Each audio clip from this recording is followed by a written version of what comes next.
আজ আমরা শুনব ছোট্ট এক সৎ ছেলের গল্প, যার নাম জায়েদ। চলো শুরু করি। একদিন সকালে জায়েদ মসজিদে যাওয়ার পথে গ্রামের রাস্তা ধরে হেঁটে যাচ্ছিল।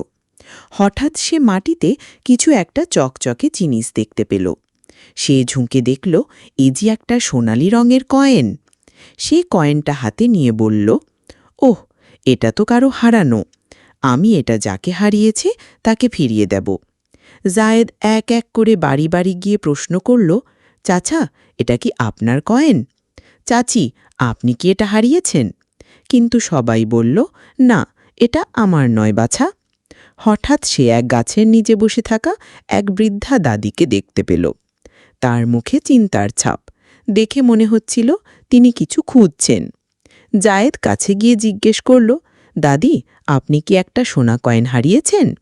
বৃদ্ধা দাদির চোখ যেন আলোয় ঝলমল করে উঠল। তিনি বললেন, হ্যাঁ বাবা, বাজার থেকে আসার পথে আমি আমার কয়েনটা হারিয়ে ফেলেছিলাম।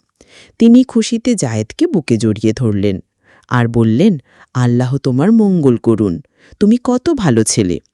জায়েদ মুচকি হেসে বলল, আমাদের প্রিয় নবী সাল্লাল্লাহু আলাইহি ওয়াসাল্লাম বলেছেন, সততা ঈমানের অঙ্গ। বন্ধুরা, মনে রাখো, সৎ থাকা মানেই আল্লাহকে খুশি করা।